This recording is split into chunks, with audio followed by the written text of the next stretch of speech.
Maguila foi um dos responsáveis por levar o boxe para o horário nobre na TV brasileira. De origem humilde, ele sergipano é lembrado como um dos mais carismáticos e vitoriosos lutadores brasileiros, acumulando um cartel de 85 lutas e 77 vitórias, sendo 61 delas por nocaute. Fala galera, aqui é Joel Paviotti do canal A Iconografia da História, espero que vocês estejam bem, espero que vocês estejam aguentando. Muito bom ter vocês novamente aqui para ver mais um vídeo nosso de um personagem aí que muitas pessoas conhecem, mas não conhecem a história profundamente como a gente vai contar aqui hoje, certo? Então deixa seu like, se inscreve no canal, ativa o sininho, ajuda a gente no Apoia-se, deixa seu pix e vamos para esse vídeo. Edu, por favor, roda a vinheta.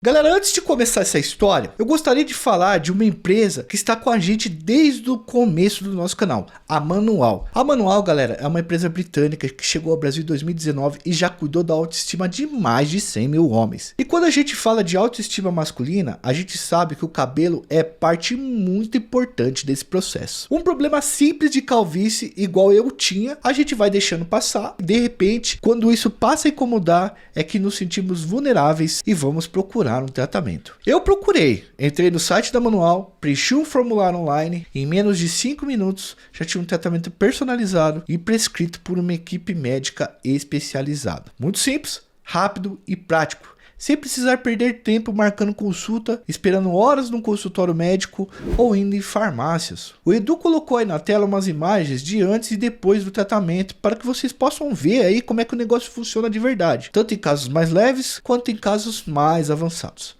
A Manual descolou uma oferta exclusiva de 40% de desconto para quem fizer o primeiro pedido através do nosso canal. É só clicar no link da descrição ou acessar pelo QR Code que está na tela e inserir o cupom IDH. Faz isso agora, galera, que esse cupom é limitado, beleza? Você vai responder o questionário, receber um tratamento personalizado prescrito por um médico e vai receber os produtos em casa com frete grátis, uma embalagem discreta e ainda conseguir 40% de desconto no primeiro pedido. Olha isso, rapaziada. Um salve para todo mundo da Manual aí, nossos parceiros de sempre.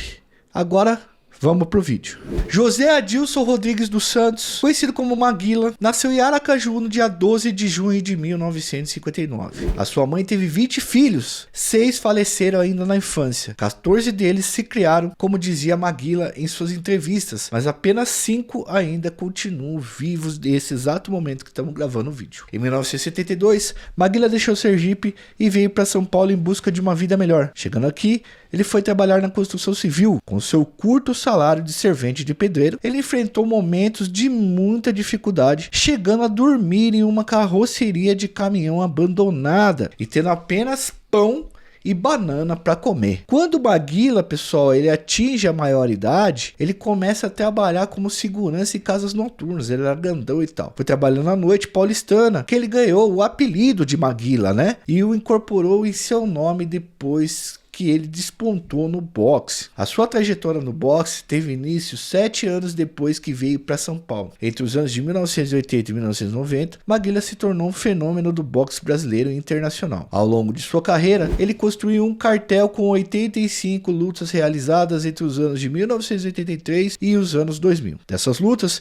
ele venceu 77, sendo que 61 delas foi por nocaute. A maior parte de suas vitórias foi com seu golpe de direita, que era uma de suas marcas registradas. Maguila, galera, dizia que onde batia com a mão direita não nascia mais cabelo no caboclo. Tamanha era a sua força. A sua paixão por boxe nasceu assistindo às lutas de Muhammad Ali, tá? Um dos maiores boxeadores da história, na TV e sonhando em conquistar os ringues como ele conquistou. Maguila, pessoal, se tornou um dos principais nomes do boxe brasileiro. As suas lutas e transmissões no domingo à noite, galera, pela TV Bandeirante, batiam até a audiência do Fantástico, da época que o Fantástico era pá demais. Ele era um dos programas mais assistidos no domingo à noite. Maguila foi campeão sul-americano de boxe e venceu o americano James, o quebra-ossos, considerado um dos melhores lutadores da época. Por exemplo, galera, ele foi o primeiro brasileiro a ocupar o segundo lugar no ranking dos pesos pesados do Conselho Mundial de Boxe, e foi assim acumulando vitórias e alcançando importantes degraus do mundo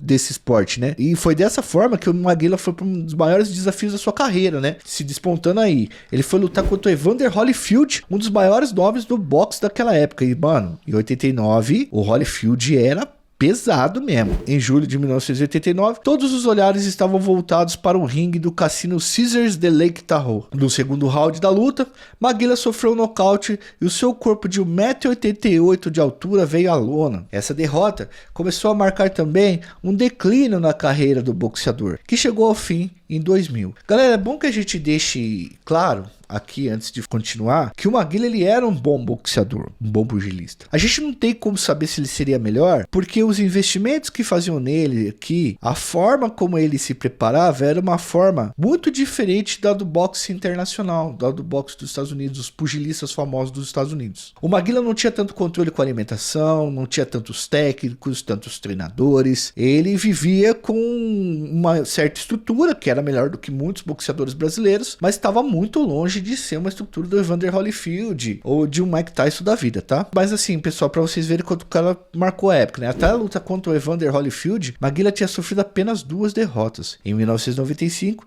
ele sofreu 2 nocautes, um contra o argentino Daniel Falcone e outro contra o holandês. No ano seguinte, ele pediu revanche e venceu os 2 opositores que haviam o derrubado antes. Falcone tinha zombado de Maguila e do público do Rio de Janeiro ao vencer a primeira luta, então o lutador brasileiro foi implacável na vitória. Ele bateu em cima dos olhos de Falcone, o Falcone chegou a sofrer deslocamento de retina no 7º assalto da luta. Depois disso, o argentino perdeu a visão e teve que abandonar os rings. Galera, a carreira de Maguila foi impulsionada pelo então apresentador da Band, Luciano do Vale. A Luke, empresa do Luciano do Vale e do empresário Kiko, investiu em Maguila, impulsionando a sua carreira. Além disso, as narrações que Luciano do Vale fazia de suas lutas contribuíram muito para que ele alcançasse o posto de estrela do boxe brasileiro, tá? Uma das maiores. Na época que foi derrotado por Holyfield, Maguila era treinado por Angelo Dundee, treinador americano que tinha treinado inclusive Muhammad Ali e outros 14 campeões do boxe. Ângelo tinha sido contratado pelo sócio Luke Bandeirante para preparar Maguila no período anterior a cada luta. O treinamento de alguém de peso como Ângelo Dundee foi muito importante para a formação de Maguila, mas também colocou o treinador no centro da polêmica que surgiu depois de sua derrota para Holyfield. Depois da derrota de Maguila, muita gente passou a dizer que Ângelo entregou a luta para Holyfield. Maguila tinha vencido o primeiro assalto por pontos, mas Dundee mandou o lutador mudar sua estratégia e o segundo round o Maguila acabou sendo nocauteado. Nas entrevistas, o Maguila declarou que não queria polemizar em torno disso. Ele realmente perdeu a luta, disse que Holyfield era forte demais. Ao falar sobre essa luta, Angelo Dundee dizia que não havia o que polemizar. O Maguila foi acertado e pronto, e não havia nenhum demérito em perder para o Evander Holyfield, porque ele era um lutador extraordinário na época, galera, e era de verdade. Após essa derrota, a carreira de Maguila declinou. Luciano do Vale e Kiko queriam que ele fizesse uma pausa depois dessa derrota, embora não tivessem sido detectadas sequelas imediatas, mas os médicos diziam que ele poderia vir a ter problemas futuros. Por isso, os empresários de Maguila recomendaram que ele atuasse como professor de boxe e comentarista das lutas de Mike Tyson até ser plenamente recuperado. Mas Maguila não aceitou a sugestão. Ele rompeu com a Luke e um ano depois de ser nocauteado por Evander Holyfield, marcou uma luta com George Foreman. Maguila foi derrotado por Foreman no segundo assalto e teve uma performance que indicava que ainda não estava pronto para retomar as lutas. Depois disso, ele ficou mais 13 meses sem lutar e começou a voltar aos poucos para o ringue, enfrentando oponentes menos expressivos. Ao lembrar dessa época, Irani Pinheiro, esposa de Maguila, afirma que foi um momento em que eles enfrentaram muitas dificuldades. Em 1995, Maguila alcançou seu último momento de glória na história do boxe que ele participou. Ele conquistou o cinturão de campeão mundial pela WBF, derrotando o inglês Johnny Nelson. A WBF era uma entidade com pouca expressividade dentro do mundo do boxe. Em 2000, Maguila abandonou os rings de vez, após ser derrotado por nocaute pelo brasileiro Daniel Frank. Fora dos rings, Maguila passou por diversos trabalhos, chegando a compor um elenco de programas de TV como o Show do Tom, cantando em banda, né, e gravando comerciais. Junto com a sua esposa, ele fundou a ONG Amanhã Melhor, com aulas de balé, vôlei e boxe para crianças carentes. Em entrevistas, Maguila afirmou várias vezes que estava feliz com a vida que passou a ter depois que abandonou os rings. O seu único arrependimento era não ter estudado. Ele abandonou a escola aos 12 anos de idade e nunca mais voltou. Maguila chegou a dizer que gostaria de ser médico, que levava muito jeito para a profissão. Ao falar sobre a carreira no boxe, ele disse o seguinte em uma de suas entrevistas: boxe é só chegar lá, meter o braço e pronto. É como na vida, não tem meio termo. Se não bate, apanha. Apanhei um bocado, mas bati mais do que apanhei. Ao longo da carreira, pessoal, Maguila foi campeão brasileiro, sul-americano, latino-americano e mundial. Embora esse título mundial tenha vindo pela pouca expressiva Federação Mundial de Boxe. Em 19 de janeiro de 2013, Maguila foi internado no Hospital das Clínicas de São Paulo. Segundo a sua esposa, a internação era para uma avaliação médica, mas eles acabaram descobrindo que o seu estado de saúde era mais grave do que eles realmente imaginavam. Em um primeiro momento, a suspeita era que ele estava sofrendo de mal de Alzheimer, mas depois o diagnóstico foi alterado para encefalopatia traumática crônica, tá? Essa patologia, pessoal, é degenerativa e é causada por repetidos golpes da cabeça. Atualmente, Maguila vive em uma clínica médica no interior do estado de São Paulo e conta com a presença constante da esposa para ajudá-lo em seu tratamento. De acordo com os médicos, pessoal, não há possibilidade de cura, mas ele tem tido toda a assistência necessária para ter qualidade de vida. Bom, galera, espero que vocês tenham gostado desse vídeo, tá? Deixa seu like, se inscreve no canal, ativa o sininho. Galera, não esquece que o Apoia-se é muito importante para o nosso trabalho. A partir de R$2, você já tem algumas recompensas que a gente está disponibilizando para vocês aí. O Apoia-se ajuda muito no nosso trabalho, ajuda muito a gente trazer e contar várias histórias para vocês. Caso não possa, continua deixando seu like, se inscreve no canal, ativa o sininho que tá tudo certo. E, se possível, deixa um pix também pra gente aí, pra ajudar a gente no dia a dia. Fui, valeu!